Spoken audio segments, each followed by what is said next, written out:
సినీ నటుడు మోహన్ బాబు గారు మీడియా మిత్రుల పైన దాడి చేయడం చాలా ఏమమైన చర్య. ఈ మధ్య చాలా మందికి ప్యాసర్ అయిపోయింది. జర్నలిస్టుల పైన దాడులు చేసి సారీ చెప్పడం. మీడియా పైన దాడి చేసినటువంటి మోహన్ బాబు గారు ఖచ్చితంగా ఆయన పోలీసులు వెంటనే అరెస్ట్ చేసి క్రిమినల్ కేసులు నమోదు చేయాలి.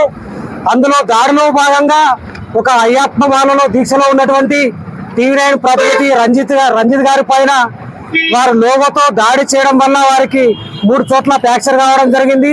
ఇది చాలా ఏమైన చర్య. వారి పైన ఖచ్చితంగా అటెంప్ట్ మర్డర్ కేసు బుక్ చేయాలి. ఎప్పుడైనా సరే జర్నలిస్టులు అక్కడ ఉన్నటువంటి మనోజ్ గారు రమ్మంటేనే అక్కడికి మా జర్నలిస్టు వెళ్ళడం జరిగింది. ఆ న్యూస్ కవరేజ్కి వెళ్ళడం జరిగింది. ఆ న్యూస్ కవరేజ్ లో భాగంగా మంచు మోహన్ బాబు గారిని మా జర్నలిస్టులు సముద్రంగా వారు అడుగుతుంటే వారు దాడి చేయడం లోగోతోటి వారు విచక్షణత కోల్పోయి దాడి చేయడం చాలా నీచమైన చర్య. ఏమైన చర్య. మంచు మోహన్ బాబు గారి పైన క్రిమినల్ కేసులు నమోదు చేయాలి. వెంటనే ఆయన బహిరంగంగా మీడియాకు క్షమాపణ చెప్పాలి. ఇలాంటి ఘటనలు పునరావృతమవకుండా చర్యలు తీసుకోవాలి. మేము పరిగి నియోజకవర్గ జర్నలిస్ట్ సంఘం తరఫున అందరం కూడా డిమాండ్ చేస్తున్నాం. ఈ రోజు వారు ఖచ్చితంగా ఇప్పటి వరకు సంఘటన జరిగి కూడా ఇప్పటికీ ఇంచుమించు 12 గంటలు దాటి కూడా ఇప్పటివరకు చర్యలు తీసుకోకపోవడం దీని దగ్గర ప్రభుత్వం వెంటనే స్పందించి మంచు మోహన్ బాబు గారి పైన చర్యలు తీసుకోవాలి. క్రిమినల్ కేసులు నమోదు చేయాలి. జర్నలిస్టులకు న్యాయం చేయాలి. జర్నలిస్టులపై దాడి చేసినావు, ఇది చాలా దారుణము. వెంటనే నువ్వు క్షమాపణ చెప్పాలి. లేకపోతే నీ ఇంటి ముట్టడిస్తాం, నీ విద్యా సమస్యలు ముట్టడిస్తాం.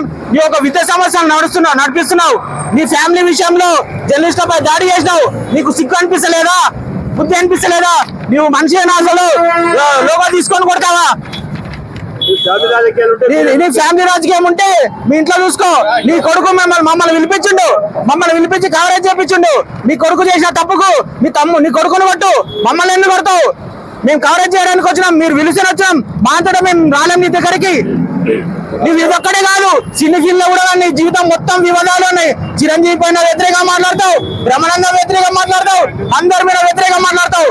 జర్నలిస్టులను కవరేజ్ చేయడానికి కోసం వాళ్ళ మీద ఇష్టానుసారంగా మాట్లాడతావు. ఇలాంటివన్నీ మార్చుకొని ఏం పడే క్షమాపణ చెప్పు. లేకపోతే జర్నలిస్ట్ సంఘాలు మొత్తం నీ ఇంటి ముందర ముట్టడిస్తాం.